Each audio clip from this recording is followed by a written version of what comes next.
دی debate میں خوش آمدید۔ آج ہم مشرق وسطیٰ کی اس بدلتی ہوئی بساٹ پر بات کر رہے ہیں جہاں طاقت کا توازن بڑی تیزی سے نئی شکل اختیار کر رہا ہے۔ خاص طور پر ہم اسرائیل کی جانب سے تجویز کردہ ایک نئے ہیکساگون یا 6 جہتی اتحاد کے حوالے سے بات کریں گے، اور اس کے ساتھ ہی ہم ایران کے حوالے سے امریکہ اور یورپ کی جسے وہ زیادہ سے زیادہ دباؤ کی حکمت عملی کہتے ہیں، اس کے اثرات کا بھی تفصیلی جائزہ لیں گے۔ بالکل درست۔ اور سامعین، ہماری آج کی یہ جو بحث ہے یہ بنیادی طور پر حالیہ ٹی وی 7 اسرائیل نیوز کی ایک تفصیلی رپورٹ پر مبنی ہے۔ اس رپورٹ میں دیکھیے کئی اہم پیش رفتوں کو ایک ساتھ جوڑا گیا ہے، جن میں بھارتی وزیر اعظم کا اسرائیل کا دورہ، امریکی صدر کا حالیہ اسٹیٹ آف دی یونین خطاب اور یورپی رہنماؤں کے بیانات شامل ہیں۔ اگر اپنی بات کروں تو میرا ماننا ہے کہ اسرائیل، بھارت اور مغربی طاقتوں کا یہ ابھرتا ہوا متحد محاذ ہی ایران کی جارحیت اور اس کے جوہری عزائم کو روکنے کا شاید واحد اور سب سے ضروری راستہ ہے۔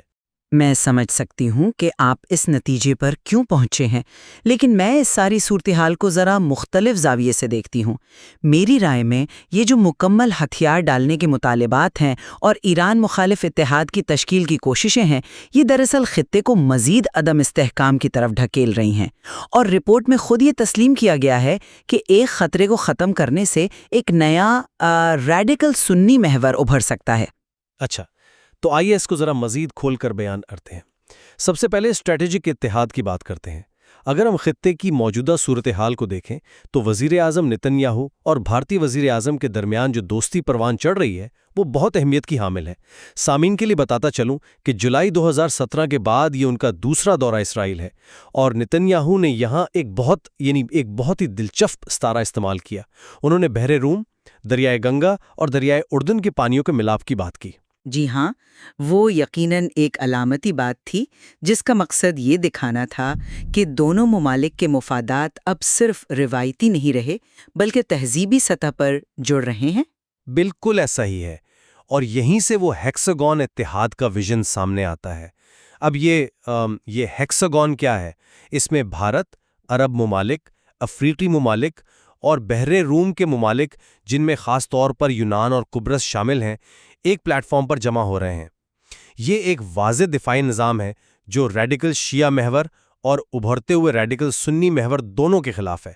صدر ٹرمپ اور یورپی رہنماؤں کے بیانات اس کا ثبوت ہیں۔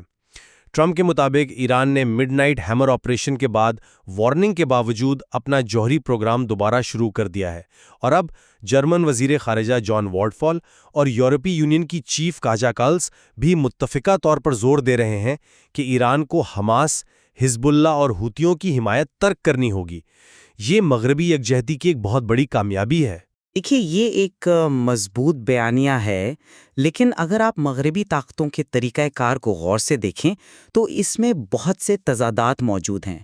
الٹیمیٹم اور دباؤ کی حکمت عملی بظاہر ناکام ہو رہی ہے۔ ایرانی صدر مسعود پشکیان کا سخت رد عمل اس کا واضح ثبوت ہے، جہاں انہوں نے کہا کہ ہم ان مشکلات کے سامنے سر نہیں جھکائیں گے۔ عالمی طاقتیں بزدلی کے ساتھ ہمیں سر جھکانے پر مجبور کر رہی ہیں۔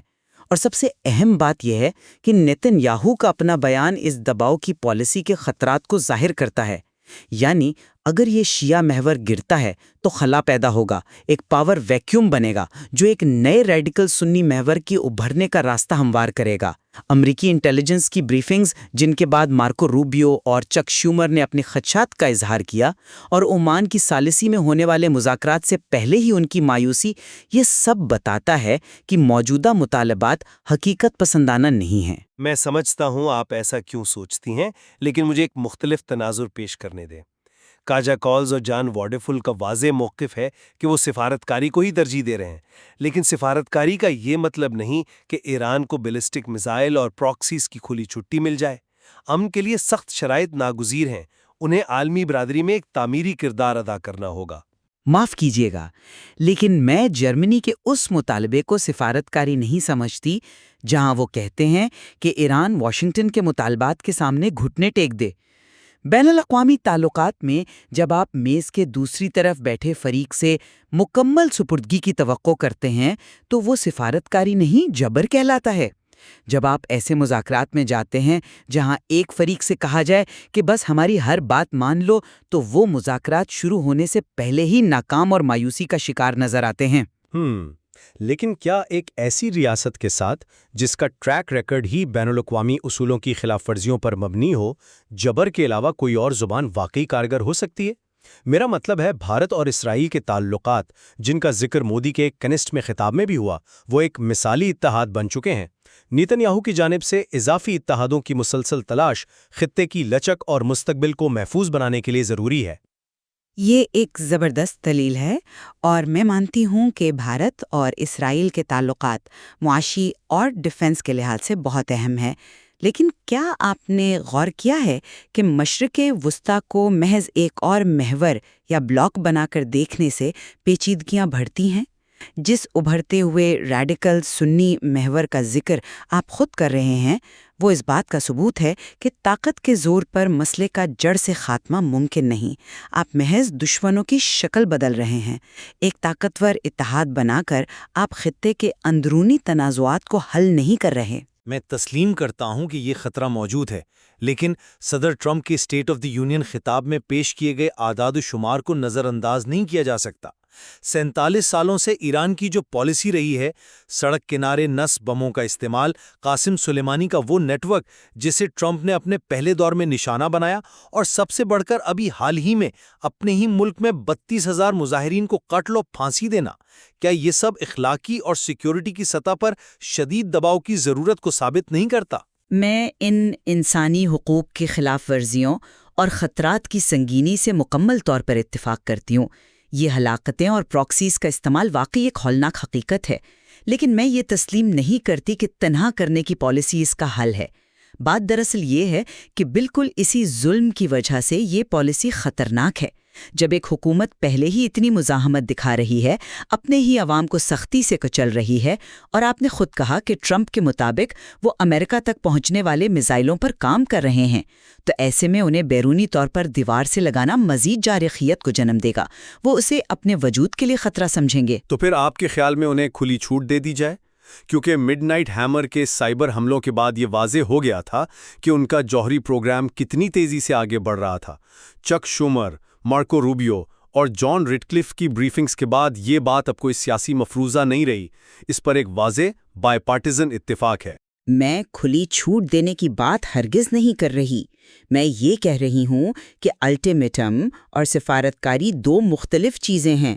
یورپ کا ہم آہنگ ہونا اہم ہے، لیکن کاجا کالز نے یہ بھی کہا ہے کہ ہمیں اس خطے میں ایک اور جنگ کی ضرورت نہیں۔ یعنی یورپ دباؤ تو چاہتا ہے، لیکن وہ فوجی تصادم سے گھبراتا بھی ہے۔ جب آپ فریق مخالف پر وجود کا خطرہ مسلط کرتے ہیں تو وہ ہتھیار ڈالنے کے بجائے بقا کی جنگ لڑنے پر اتر آتا ہے اور ایٹم بم بنانے کی طرف دوڑتا ہے۔ آپ کا یہ نقطہ یقیناً غور طلب ہے، اور ہمیں متبادل خطرات سے پوری طرح باخبر رہنا چاہیے۔ ایک خطرے سے نمٹتے ہوئے نئے خطرات کو دعوت دینا اسٹریٹجک غلطی ہو سکتی ہے، لیکن اب چونکہ ہم اپنے مباحثے کے اختتام کی طرف بڑھ رہے ہیں، میں اپنی بات کا خلاصہ کچھ اس طرح کروں گا کہ ایک ایسی ریاست جو خطے میں مسلسل عدم استحکام پھیلا رہی ہو، وہاں واضح سرخ لکیریں کھینچنا ہی واحد حل ہے۔